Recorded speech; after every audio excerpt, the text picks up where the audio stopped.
Hey guys, welcome back to my channel. Good morning, happy Diwali সবাইকে। আমাদের এখানে আজকে প্রচণ্ড বৃষ্টি হচ্ছে সকাল থেকে। দিওয়ালির দিন এত বৃষ্টি দেখে মনটা খারাপ হয়ে গেল যে বাজি ফাটাবো কী করে, বা আলো প্রদীপ সব কিছু তো বাইরে এখানে সেরকমভাবে জ্বালানোর ব্যাপার নেই। তবুও বৃষ্টিটা দিওয়ালির সাথে আমাদের একদমই ভালো লাগে না। দিওয়ালির দিন হবে আলো ঝলমলে, সেটাই ভালো লাগে, কিন্তু কি আর করা যাবে। তো আজকে সকালবেলায় উঠেই প্রথমে রান্নাঘরটা একটু ক্লিন করে নিলাম, আর তারপরেই আজকে বানাচ্ছি একটু পায়েস।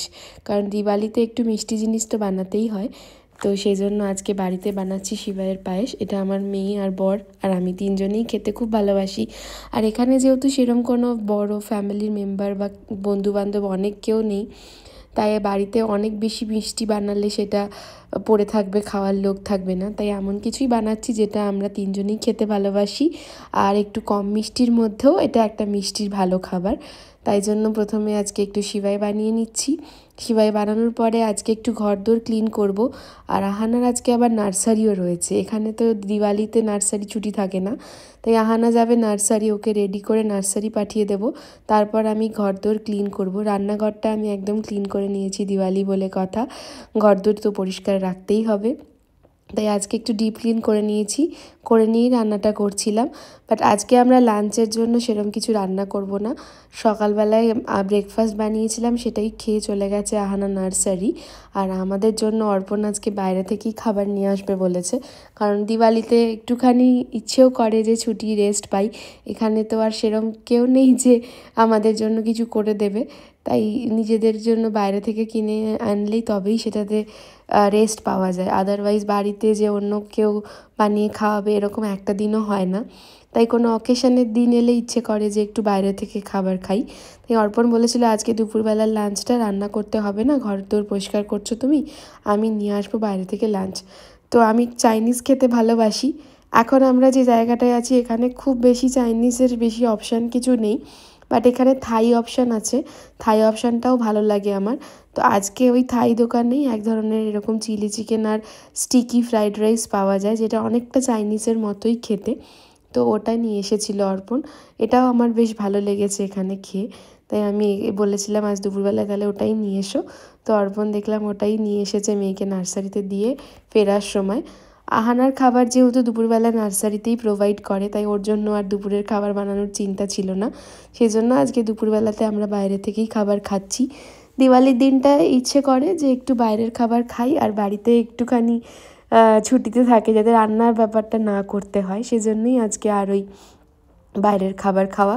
তো ঝটপট খাবার দাবারটা দুজন মিলে একসাথে খেয়ে তারপরে আমি লেগে পড়বো ঘর সাফ সাফাই করতে, আর বাড়িতে লাইট লাগানোর এই সমস্ত কাজ করে ফেলবো। কারণ আহানা নার্সারি থেকে আসার আগে যাতে এই সমস্ত কাজ আমি করে রাখতে পারি। তো এখন দেখছি হালকা হালকা রোদও উঠেছে। তো ঘরটা এবার একটুখানি ক্লিন করে সুন্দর করে লাইটগুলো লাগিয়ে নেব, তাহলে দেখতে ভালো লাগে। দিওয়ালির এই লাইটগুলো লাগালেই যেন আলাদাই একটা আনন্দ হয়। তো বিকেল হতে হতে দেখো আমার সমস্ত ঘর সাফ সাফাই, লাইট লাগানো সমস্ত কিছুই হয়ে গেছে। আমি নিজেও রেডি হয়ে নিয়েছি, যাতে আহানা নার্সারি থেকে ফিরলেই ওকেও রেডি করে নিয়ে তারপরে আমরা সবাই মিলে একটু সেলিব্রেট করতে পারি। সব কিছু প্রিপারেশন হতে হতে আহানা চলেও এসেছে। হ্যাপি দিওয়ালি, রেডি হচ্ছে হ্যাপি দিওয়ালি বলে? Happy Diwali everyone.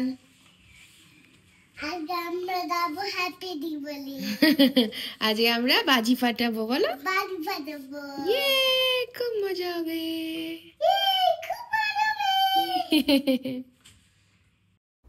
ছোটি দিওয়ালির দিন বাঙালিদের রিচুয়ালস আছে 14 শাক খাওয়া আর 14 প্রদীপ জ্বালানো।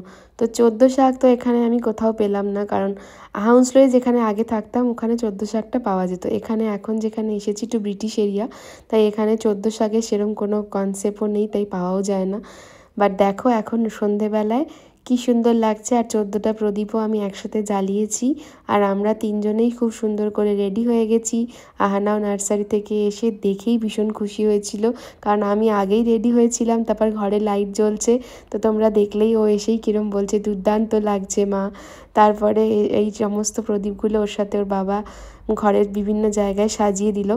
এইগুলো একটু ব্রিটিশ হাউস, ভয়ও লাগে, তাই বেশি প্রদীপ জ্বালানো যায় না, তাও অল্প অল্প প্রদীপ দিলে ভালো লাগবে বলে আমরা জানলার সামনে কিছু প্রদীপ জ্বালিয়ে রেখেছিলাম।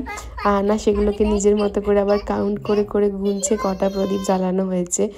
দিয়ে বাড়িতে আমরা সবাই মিলে একটু ফটোশ্যুট করলাম।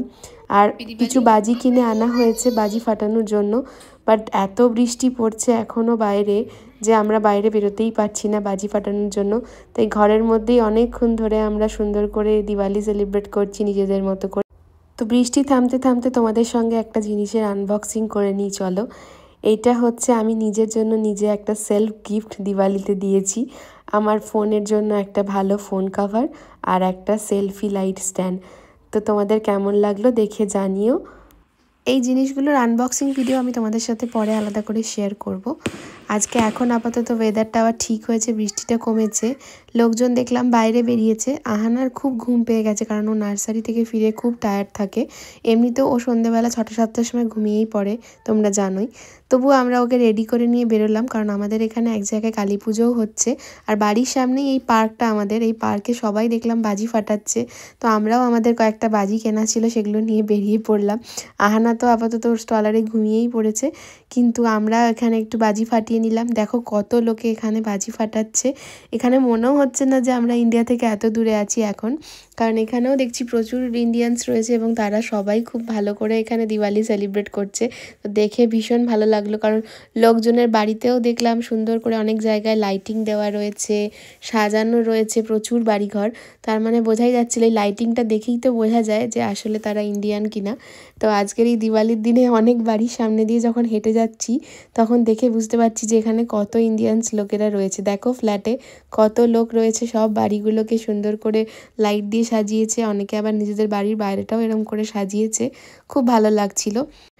এরপর আমরা এলাম আমাদের এখানে সংস্কৃতি বলে একটা গ্রুপ থেকে কালী পুজোর করা হয়েছে। তো এটা দেখেও খুব ভালো লাগলো যে ব্রিটিশ এরিয়ায় এত বড় ধুমধাম করে কালী পুজো হচ্ছে। তো গান বাজনা সব কিছু মিলে দারুণ একটা আয়োজন করা হয়েছে।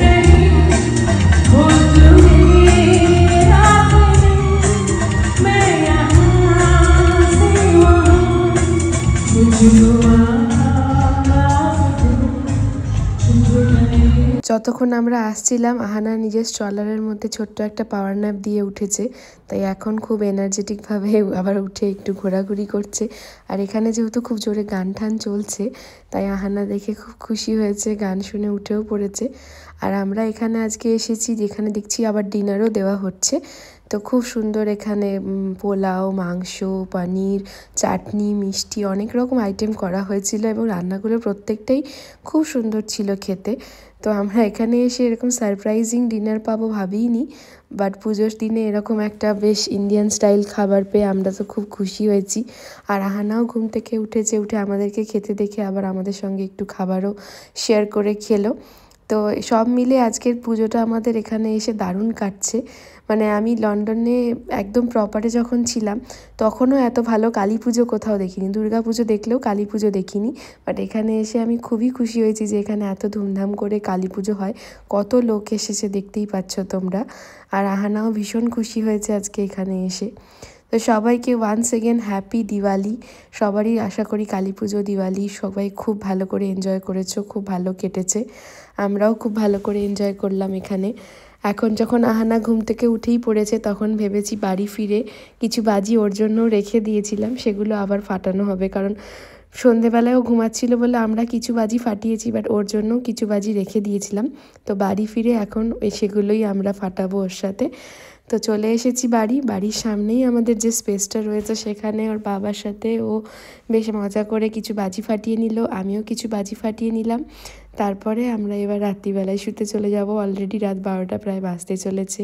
থ্যাঙ্কস ফর ওয়াচিং, দেখা হবে নেক্সট ব্লগে, বাই বাই, হ্যাপি দিওয়ালি।